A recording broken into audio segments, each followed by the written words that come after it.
Recording number 44 భాగవతము చదువుకుంటూ ఉన్నాము. భక్తి ముక్తి అని ఇక్కడ హెడ్డింగ్ ఉంది.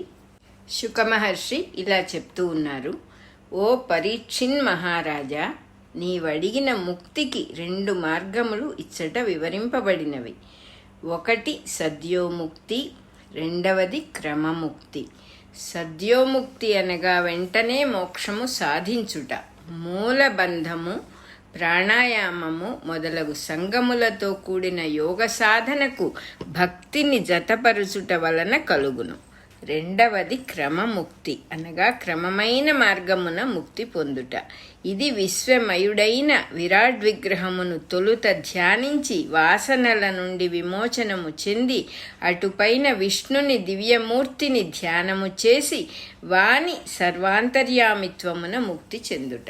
ఈ 2 మార్గములను వేదగీతలలో పూర్వము వివరింపబడినవి. వేదగీత అనగా వేదమంత్రములు. వేదమంత్రములు గానము చేయబడినవి గనుక వేదగీతలు. పురుష సూక్తమున విరాట్ విగ్రహ వర్ణనము, బహుదేవతల అంతర్యామిత్వముగా అగ్ని అనబడు పరమాత్మ సాధనమున వేదములయందు చెప్పబడినది. ఈశావాస్యము మున్నగు ఉపనిషత్తులు వేదమంత్రములలోని భాగములు. వాని యందును విష్ణు సరస్వతి సూక్తముల యందును అంతర్యామిత్వ సాధనము చెప్పబడినది. మొట్టమొదట వాసుదేవుని నుండి బ్రహ్మ ఉద్భవించెను. అతడు వాసుదేవుని ఆరాధించెను. అప్పుడు వాసుదేవుడే ఈ 2 విధములైన ముక్తి మార్గములను బ్రహ్మకు ఉపదేశించెను. సంసారమున ప్రవేశించిన వాడు మోక్షము చెందుటకు తపస్సు చేయుట, యోగాభ్యాసము చేయుట మొదలైన మార్గములు అనేకములు ఉన్నవి. అన్నిటికన్నా భక్తి మార్గము సులభమైనది. తపస్సు గాని యోగాభ్యాసము గాని అక్కరలేదని కాదు దీని అర్థము.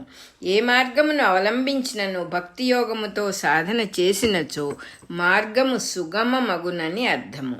శాస్త్రమునందును సాధనయందును లక్ష్యమునందు సాధకునియందు సాధన సామగ్రియందు గురువునందు ఒకే అంతర్యామిని భావన చేసి వానికి అర్పణముగా సత్కర్మలాచరించుట భక్తి మార్గము.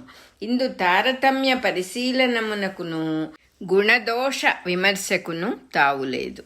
పూర్వము బ్రహ్మదేవుడు వేదమును తన మనస్సున ముమ్మారు పరామర్శించెను. ధర్మముల రూపముగా ఒకమారు, జీవిత సమన్వయముగా ఒకమారు, పరిశుద్ధ జ్ఞానముగా ఒకమారు పరామర్శించెను. అటుపైన ఒక నిర్ణయమునకు వచ్చెను. భక్తి మార్గమున తప్ప మరి ఒక మార్గమున మోక్షము లేదు. ఇట్లు నిర్ణయించుకుని విష్ణుమూర్తిని తన రూపముగా ధ్యానము చేసెను. దానితో తన అస్తిత్వమును విష్ణువునందు అర్పణము చేసి సన్యసించెను. తత్ఫలితముగా తన వికారముల నుండి విమోచనము చెందెను.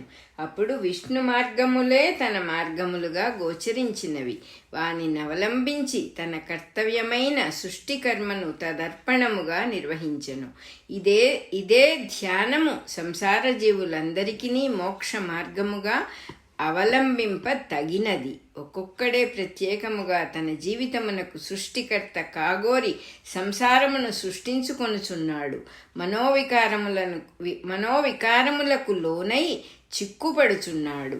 అట్టి జీవుడు విష్ణువును తన ఆకారముగా ధ్యానము చేసినచో తన మనస్సు విష్ణుమయ మగును. అందున్న చిక్కులు తొలగి వికారములు మాయమగును. విష్ణువు మనస్సునకు గోచరింపజేయు మార్గములే తన మార్గములగును.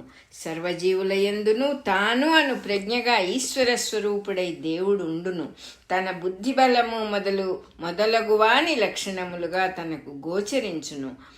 ఈ లక్షణములు విష్ణువుగా ధ్యానించినచో అవి ఉండవలసిన తావున విష్ణుడుండును. రేయింబవళ్ళు భక్తితో మనచే సేవలు అందవలసినవాడు, నమస్కరింప తగినవాడు విష్ణువే. అనగా జీవితమున మనం ఎవరెవరికి సేవలు చేయవలసి వచ్చునో, ఎవరికి నమస్కరింపవలెనో వారి రూపముగా విష్ణువు ధ్యానింపదగినవాడు. అతడు భక్తుల యందు వాత్సల్యము కలవాడు. మన యందు ఇతరులు వాత్సల్యము చూపునట్లు మనము వారిని సేవింపగలుగుట అనగా విష్ణుని దయకు పాత్రుల మగుట. అతడు చక్కని నియమములు తెలుపువాడు. నియమములను అనుసరించి సృష్టియందుండును. ఇతరులను ప్రేమతో సేవించుటకు కావలసిన నియమములన్నీయూ వానివే. నిత్యము తన మనస్సునకు విష్ణువు గోచరింపచేసిన నియమములను పాటించుచు తన రూపుడుగా విష్ణువును ధ్యానింపవలను. ఇతరుల పుణ్యకథలను విష్ణుని లీలాత్మకములైన కథలుగా ఎరిగి కోరికతో చెవులార వినవలెను. ఇట్టి సాధన చేయువారు కుటిలములైన అనేక విషయముల మాలిన్యములు తొలగించుకొని వానితో కూడిన అవయవములను మనస్సును విడిచి విష్ణుమయమైన దేహము మనస్సు అవయవములు కలవారై వాని పాదపద్మముల సాన్నిధ్యము చెందుదురు. ఇక్కడ సకామ సాధన అని హెడ్డింగ్ ఉంది. పరీక్షిన్ మహారాజా, నరజన్మము పొందినవారు చేయవలసిన సాధన తెలిపి తిని, మరణమాసన్నమైన వారు చేయవలసిన సాధనయూ తెలిపి తిని, మహాజ్ఞానులైన వారు చేయు విధానము కూడా తెలిపి తిని, ఇటుపైన కోరికలు గలవారు అనుష్ఠించు సాధన విధానము చెప్పబడును. ఒక్కొక్క కోరిక నెరవేరుటకు ఒక్కొక్క దేవత ఉపాసింపబడును. ఈ దేవతలను ఉపాసించువారు కూడా ఎరుగకయే సర్వాంతర్యామిని ఉపాసించుచున్నారు. మార్గము మాత్రము అజ్ఞానమయము. ఇన్ని దేవతలలో అంతర్యామిని భావించువారు మాత్రమే తాము కల్పించుకొనిన కర్మబంధముల నుండి విమోచనము చెందగలరు. బ్రహ్మవర్చస్సు కోరువాడు బ్రహ్మణస్పతిని ఉపాసింపవలెను. ఇంద్రియముల పటుత్వము కొరకు ఇంద్రుని ఉపాసింపవలెను. సంతానము కోరినవాడు ప్రజాపతులను, భోజన సమృద్ధిని కోరినవాడు అదితిని, స్వర్గ సౌఖ్యములు కోరినవాడు ఆదిత్యులను, రాజ్యము లేక పదవి కోరినవాడు విశ్వేదేవతలను, దేశ ప్రజల అనుకూల్యమును కోరినవాడు సాధ్యులను, సంపదలను కోరినవాడు దుర్గను, తేజస్సు అధికారము మొదలైన వానిని కోరువాడు అగ్నిని, వసువును అనగా వస్తు సంపదను కోరినవాడు వసువులను, వీర్యమును అనగా వీరత్వమును కోరినవాడు రుద్రులను, దీర్ఘాయుష్యు కోరినవాడు అశ్వినీ దేవతలను, పుష్టిని దేహపోషణమును కోరినవాడు భూదేవిని, ప్రతిష్ట కోరినవాడు భూమి ఆకాశ దేవతలను, సౌందర్యము కోరినవాడు గంధర్వులను, స్త్రీలు తన్ను కామించుట కోరినవాడు అప్సరసయైన ఊర్వశిని, సర్వాధిపత్యము కోరినవాడు బ్రహ్మను, కీర్తి కోరినవాడు యజ్ఞమూర్తులను, ధనము కూడబెట్టదలచినవాడు ప్రచేతసుని, విద్య కోరినవాడు పార్వతీపతిని, దాంపత్య ప్రీతి కోరినవాడు ఉమాదేవిని, ధర్మార్థ కామములు కోరినవాడు విష్ణువును, వంశము నిలుచుట కోరినవాడు పితృదేవతలను, రక్ష కోరినవాడు యక్షులను, బలము కోరినవాడు మరుద్గణములను, రాజత్వము కోరినవాడు మనువులు అనబడు దేవతలను, శత్రువుల మరణము కోరినవాడు కోణపాలకుడైన రాక్షసుడు అనువానిని, భోగములు కోరినవాడు చంద్రుని ఉపాసింపవలెను. ఇందు చెప్పబడిన దేవతలకు మంత్రతంత్రములతో కూడిన ఉపాసనా విధానములు ఉన్నవి. ఆ విధానము ఆచరించుట వలన ఆయా దేవతల అనుకూలురై సిద్ధులను కలిగింతురు. ఇందు చెప్పబడిన 28 మంది దేవతలను కృత్తిక మొదలుగా గల నక్షత్రముల యందు ఉపాసింపదగినవారు. శతపథ బ్రాహ్మణము మున్నగు వేదముల క్రతు వివరణ కాండలందు కృత్తిక మొదలుగా 28 నక్షత్రములు చెప్పబడినవి. వానికి అధిదేవతలైన అగ్ని మొదలగు 28 మంది దేవతలే కాలాంతమున పేర్లు మారి ఈ విధముగా క్రతు తంత్రముల యందు అధిదేవతలు అయిరి. వివిధ ఋషి సంప్రదాయములలో ఇవి రూపొంది ఉండవచ్చును. ఇక్కడ నిష్కామ సాధన అని హెడ్డింగ్ ఉంది. కోరిక కలవాడు కానీ లేనివాడు కానీ మోక్షము కోరినవాడు గాని ఎవడైనను తనలో నిండి ఉన్న పరమ పురుషుని భజించుట సూటి అయిన తత్వ మార్గము. అట్లు ఉపాసించువాడొక్కడే నిపుణుడును. మిగిలిన ఉపాసనలన్నీయు అంత ప్రశస్తములు కావు అని దీని వలన తెలియచున్నది. ఇతర దేవతలను భజించువారు కూడా నన్నే అపమార్గమున భజించుచున్నారు అని గీతలో కృష్ణుడు చెప్పెను. దీని ఆంతర్యమేమనగా కోరికతో ఏ దేవతను భజించినను ఆ దేవత కోరిక రూపమున కోరిన వానిలోనే ఉండి ఉపాసింపబడుచున్నది.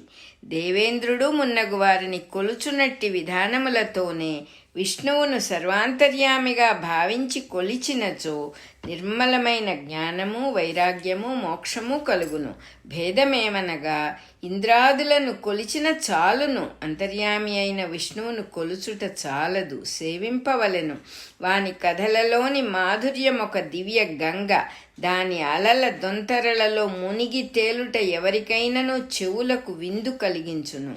ఇతర దేవతలను కొలిచిన సిద్ధులు కలుగును. అనగా కార్యసిద్ధి కోరినవాడు ఆ కార్యమును సిద్ధింపజేయు దేవతను కొలుచుట వలననే ఆ సిద్ధి కలుగును. ఆ కొలుచుట ద్రవ్య రూపముననో, ఔషధ రూపముననో, వ్యక్తి రూపముననో ఉండును. ఉదాహరణకు సంతతి కోరినవాడు ప్రజాపతులను కొలువవలనని చెప్పబడినది గదా.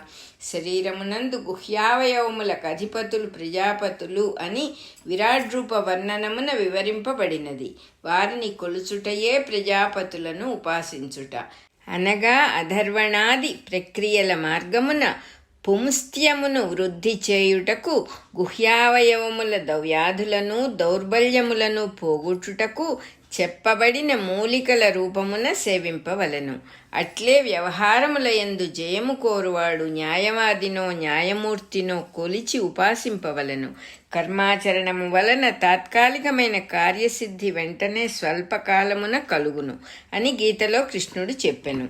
ఈ విధముగా కాక సర్వాంతర్యామిని కొలువవలెనన్నచో జీవులకు సేవ చేయవలెను.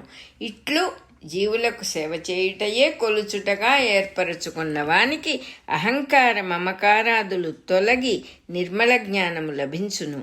అంతర్యామిపై కలిగిన విశ్వాసము వలన వైరాగ్యము ఉదయించును. కోరికలు తొలగును, మోక్షము కలుగును. మన రికార్డింగ్ నెంబరు 44 అయిపోయింది.